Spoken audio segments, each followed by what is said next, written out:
नमस्कार साथियों, आप सभी का हार्दिक अभिनंदन है। हम पढ़ रहे हैं मोहन राकेश का नाटक आधे अधूरे।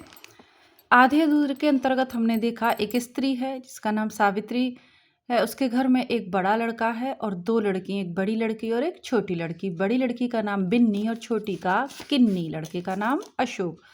उनके घर में स्त्री का बॉस सिंघानिया आता है और बेवजह यह एक मसला बन जाता है उनके बीच, बातचीत का, क्रोध का और आपसी तर्क वितर्क का, ये कहें कि कुतर्क का मसला बन जाता है। सबके अपने अपने विचार है। हो सकता है कि महिला का इंटेंशन अच्छा हो, लेकिन उसके बेटे को ये बात अच्छी नहीं लगती, क्योंकि उसकी उम्र जो है उसमें वह सोचता है कि उसकी माँ रुतबे की वजह से लोगों को घर बुला रही है, जबकि हकीकत ये है कि वो बेरोजगार है और रोजगार पाने के लिए रुतबे वाले आदमी की सिफारिश तो ज़रूरी है। या तो आप में इतनी योग्यता हो कि आप नौकरी अर्जित कर लें, लेकिन वहाँ भी वर्तमान शिक्षा पद्धति को देखें तो हम भी समझते हैं कि एक खेल सा ही होता है।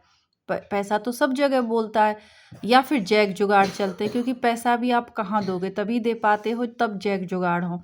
तो उसकी माँ तो इसलिए बुलाती है रुतबे वाले आदमियों को, और कई कारण हो सकते हैं, पर इसलिए भी बुलाती है कि उसके लड़के की नौकरी लगवा दे कोई। पहले कह सुन के बहुत आसानी से लग जाती थी, लेकिन लड़का ऐसा नहीं समझता। इसी बात में बहसबाजी उनमें होती रहती है। बड़ी लड़की भी है, लड़का भी है और सावित्री भी है। महेंद्रनाथ इस समय घर से बाहर निकल जाते हैं, यानी पुरुष एक महेंद्रनाथ हैं जो सावित्री के पति हैं, पुरुष दो सिंघानिया है जो सावित्री का बॉस है।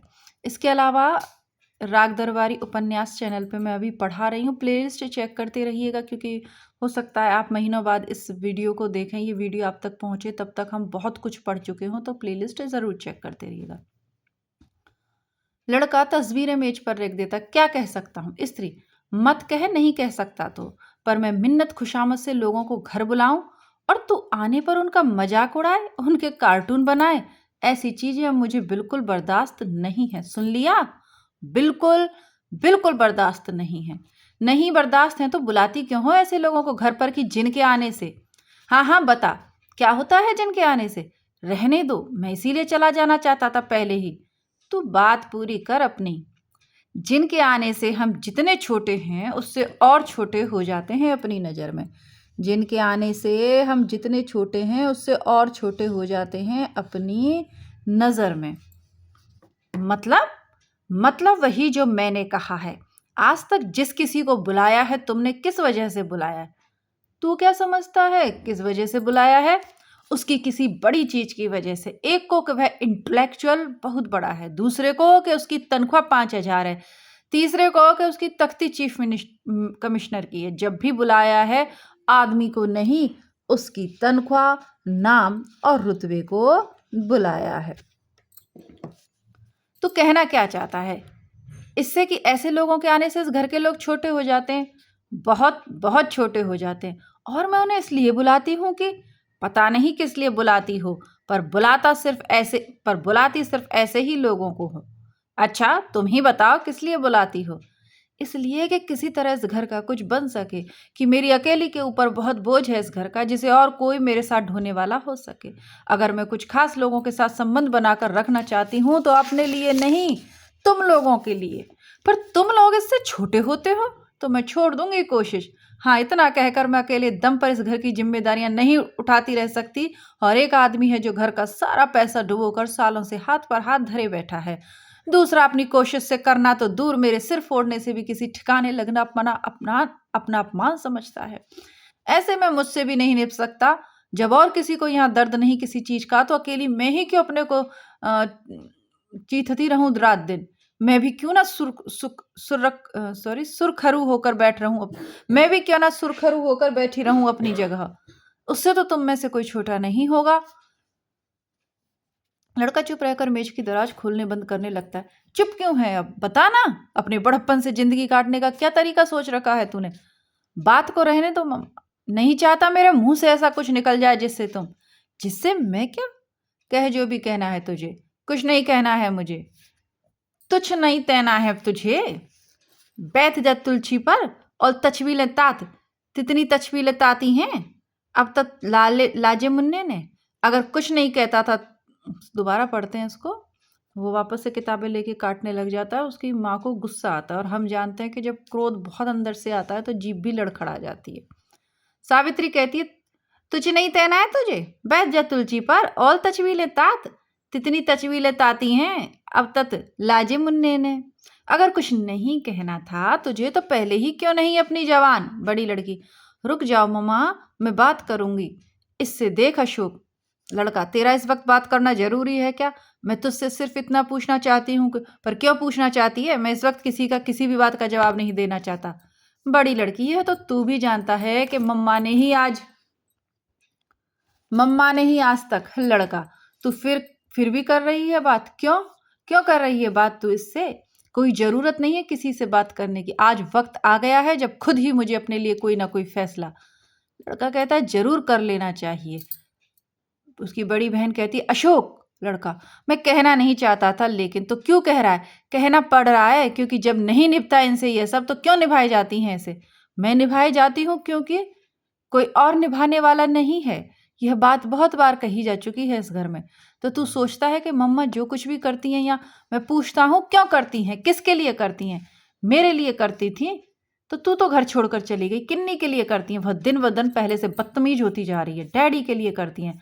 उनकी हालत देखकर रहम नहीं आता और सबसे ज्यादा तो तेरे लिए करती है। और मैं शायद इस घर में सबसे ज्यादा नकारा हूं, पर क्यों हूं यह मैं कैसे बता सकती हूँ? कम से कम अपनी बात तो बता ही सकती है।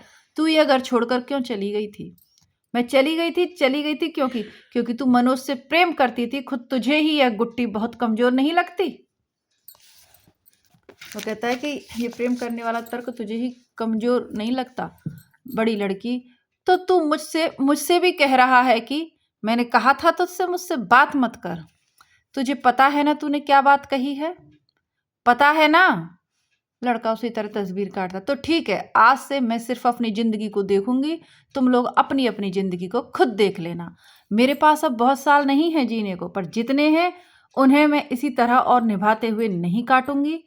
मेरे कहने से जो हो सकता था इस घर में हो चुका आज तक। मेरी तरफ से यह अंत है, उसका निश्चित अंत। एक खंडर की आत्मा को व्यक्त करता हल्का संगीत। लड़का अपनी काटी तस्वीर पल भर हाथ में लेकर देखता है और अंतराल का विकल्प है, चाहो तो आप यहाँ पे इंटरव्यू, क्योंकि नाटक है तो उसी तरीके से लिखा हुआ। बड़ी लड़की, ये पूरा दृश्य समाप्त हो जाता है। दूसरा दृश्य प्रारंभ हो रहा है। मतलब इसमें नहीं लिखा है कि दूसरा दृश्य प्रारंभ हो रहा है, पर रंगमंच पे जब नाटक आयोजित किए जाते हैं, प्रस्तुत किए जाते हैं, तो ये पूरा दूसरा दृश्य में शिफ्ट हो गया है। बड़ी लड़की, ये डब्बा खोल देगा तू? मुझसे नहीं खुलेगा। नहीं खुलेगा तो लाया किस लिए था? तूने कहा था जो जो उधार मिल सके ले आ। बनिए से मैं उधार में एक फोन भी करे आया। कहाँ? जुनेजा अंकल के यहाँ। डैडी से बात हुई? नहीं। तो जुनेजा अंकल से बात हुई? कुछ कहा उन्होंने? बात हुई इसका मतलब यह नहीं कि मतलब डैडी के घर आने के बारे में कहा? नहीं आएंगे। नहीं आएंगे? नहीं। तो पहले क्यों नहीं बताया तूने? मैंने ऐसे ही ये सैंडविच एंडविच, मैंने सोचा चीज सैंडविच तुझे खुद को पसंद है इसलिए कह रही है। तो आप देख रहे हैं उस जमाने की बात है जब टेलीफोन बूथ से हम फोन कर लिया करते थे 1 रुपए का सिक्का डाल के। बड़ी लड़की, मैंने कहा नहीं था कि मम्मा के दफ्तर से लौटने तक डैडी भी आ जाएं? शायद चीज सैंडविच दोनों को पसंद है। जुनेजा अंकल को भी पसंद है। वे आएंगे, उन्हें खिला देना। कहा है आएंगे। मम्मा से कुछ बात करना चाहते हैं। 6 साढ़े 6 तक आए शायद। मम्मा का मूड वैसे ही ऑफ है, ऊपर से वे आकर बात करेंगे तो चेहरा देखा था मम्मा का सुबह दफ्तर जाते वक्त?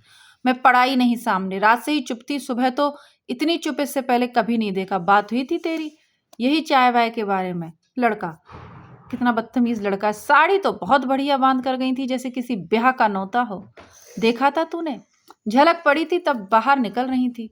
मैंने सोचा दफ्तर से कहीं और जाएंगी। वह कहा 5:30 तक आ जाएंगी रोज की तरह। तूने पूछा था? इसलिए पूछा था कि मैं भी उसी हिसाब से अपना प्रोग्राम, पर सच कुछ पता नहीं चला। किस चीज का?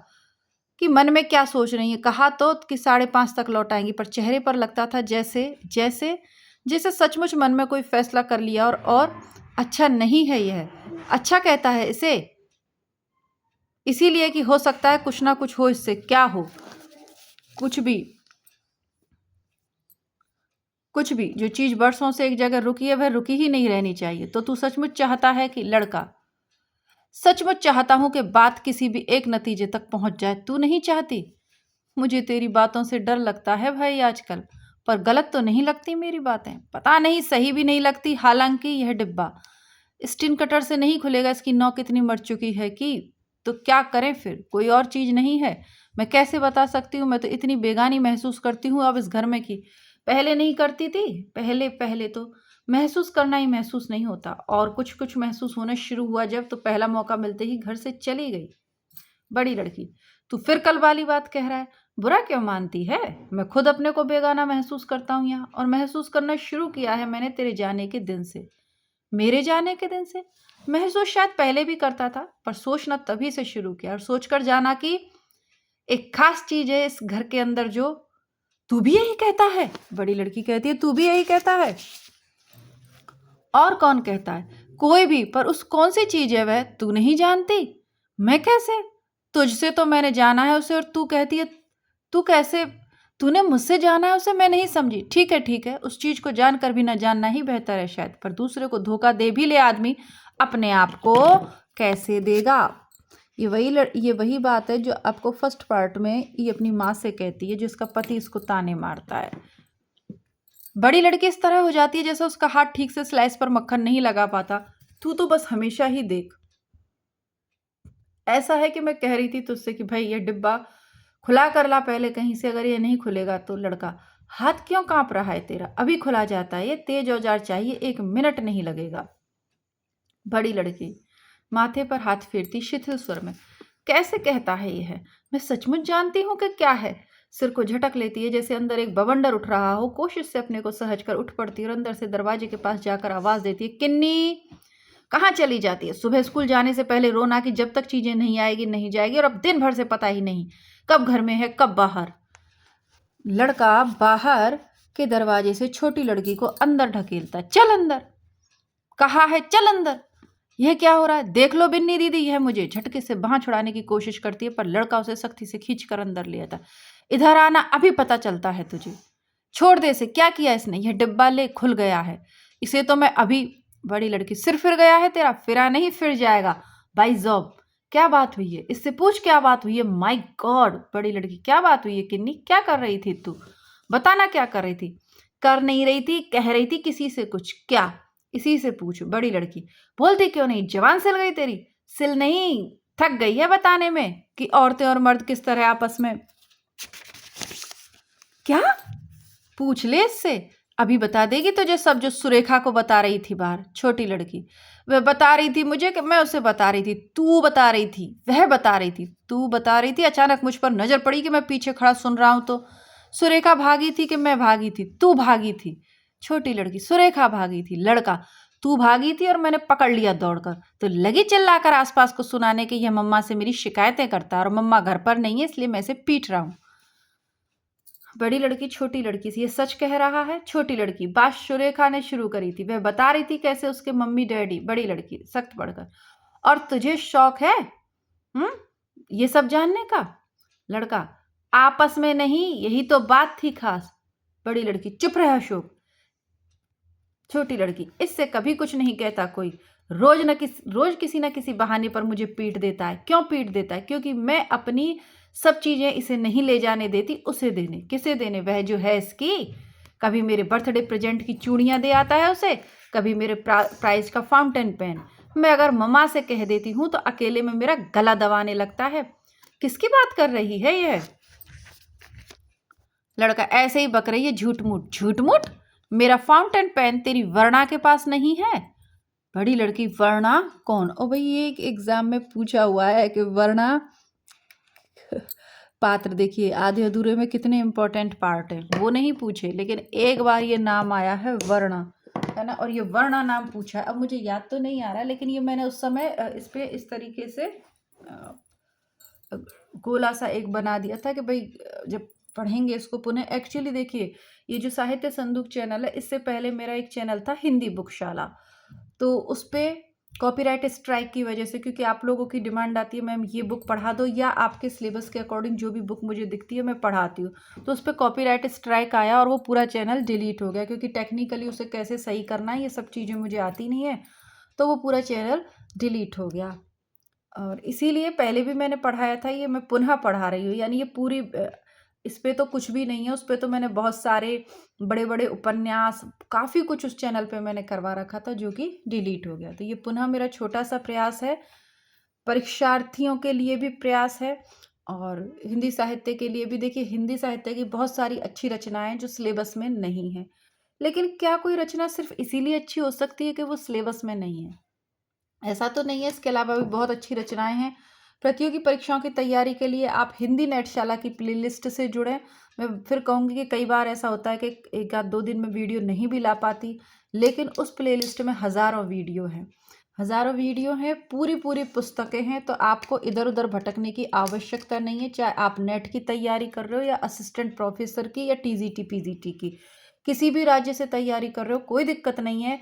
हिंदी नेटशाला चैनल आप जाएँ, हो सकेगा तो मैं डिस्क्रिप्शन बॉक्स में एक लिंक भी दे दूँगी आपको 1-2, और वहाँ से आप तैयारी करें। तैयारी नहीं कर रहे हैं, केवल इंटरेस्ट की है हिंदी की किताबों को पढ़ने सुनने में, तो उस चैनल की प्लेलिस्ट में भी मैला आंचल, गोदान, आपका बंटी सहित हिंदी साहित्य की बेहतरीन रचनाएँ उपलब्ध हैं, तो उनको वहाँ से सुन लीजिए, ठीक है?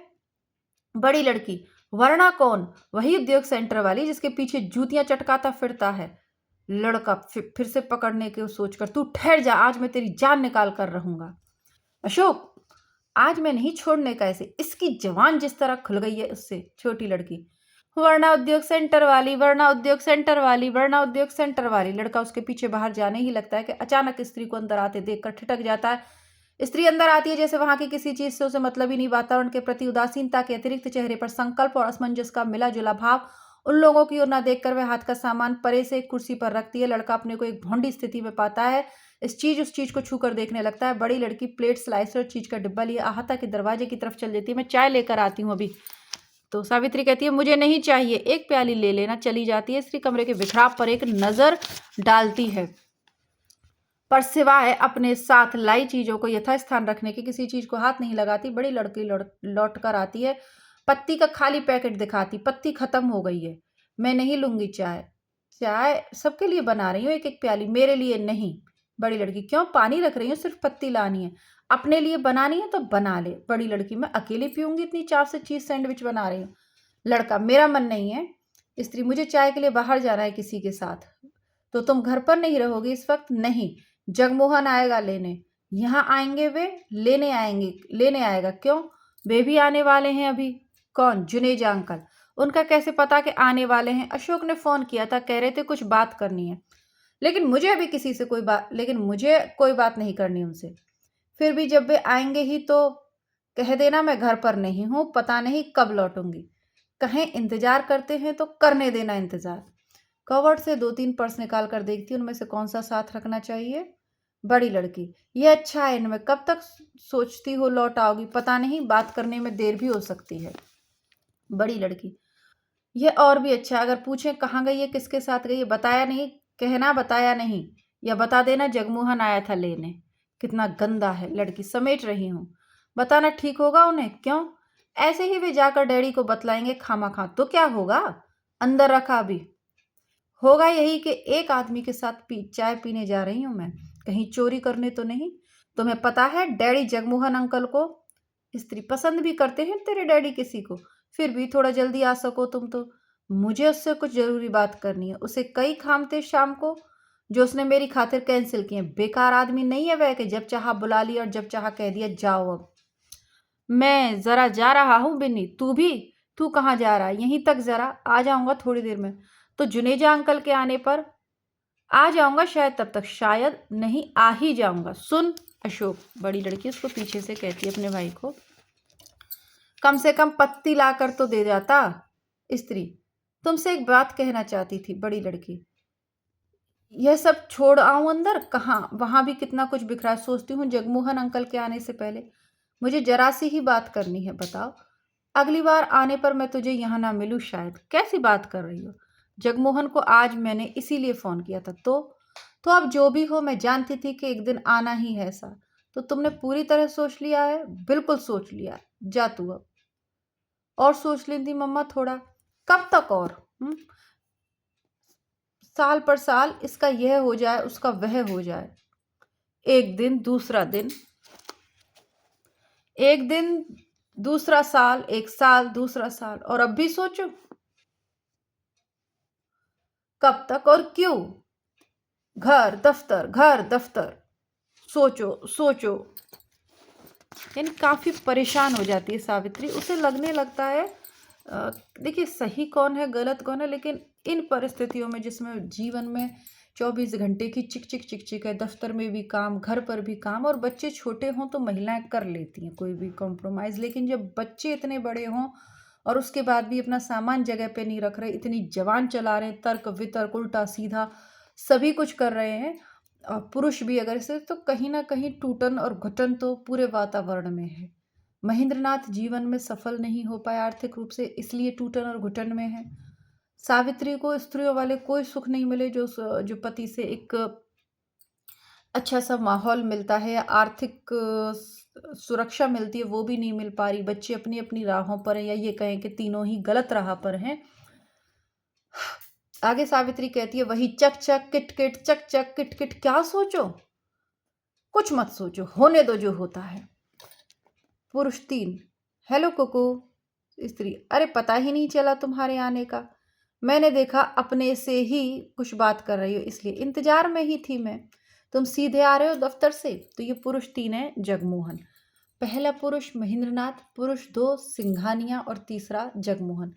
सीधा ही समझो, समझो यानी कि नहीं। ना ना 2 मिनट रुका, बस पोल स्टार पर एक डिज़ाइन देना था उनका, फिर घर जाकर नहाया और सीधा सीधा कहते हो इसे तुम नहीं बदली बिल्कुल, उसी तरह डांटती हो आज भी। पर बात इतनी है, इतनी सी है कुकू डियर, कि दफ्तर में कपड़ों में सारी शाम उलझन होती, इसलिए सोचा कि, लेकिन मैंने कहा नहीं था बिल्कुल सीधे आना, बिना 1 मिनट भी जाया किए। जाया कहाँ किया 1 मिनट भी, पोल स्टार में तो रहने दो, अब तुम्हारी बहानेबाजी नई चीज़ नहीं है मेरे लिए। इसके साथ ही इसमें विश्राम लेंगे पुरुष 3 और पुरुष 4। ये दोनों के क्या तर्क वितर्क है, सावित्री के जीवन में इनका क्या स्थान है, क्या सावित्री इससे निकल पाएगी, ये सब देखेंगे कल की कक्षा में। और आप भी बताना कि आपको क्या गलत लग रहा है, पूरे नाटक में कौन गलत लग रहा है, सावित्री, महेंद्रनाथ, अशोक, बिन्नी, किन्नी, कौन आपको गलत लग रहा है, या अभी भी आप पूरा नाटक सुनकर डिसाइड करेंगे। तो ये सब आप कमेंट बॉक्स में लिख सकते हैं। इसके अलावा लिखने का मन ना हो तो वीडियो को लाइक शेयर ज़रूर करिएगा। हिंदी साहित्य की बेहतरीन रचनाएं हैं, ये सभी लोगों को पढ़ने के लिए, इसमें ऐसा कुछ भी नहीं है कि आप इसे किसी के साथ शेयर करें, या वो जो मित्र तैयारी कर रहे हैं केवल उनके साथ ही शेयर करें, नहीं, आपके जितने भी फ्रेंड्स हैं या जितने भी वो हैं उनमें आप ग्रुप, सोशल मीडिया पर जो ग्रुप है उनमें शेयर कीजिए, ताकि और अच्छी अच्छी बेहतरीन पुस्तकें आपके लिए खरीदने और पढ़कर सुनाने का उत्साह मुझ में बना रहे। मिलती हूँ पुनः आपसे राग दरबारी के साथ और हिंदी नटशाला चैनल पर भी आपको नगेंद्र की बुक के साथ। तब तक के लिए नमस्कार, धन्यवाद।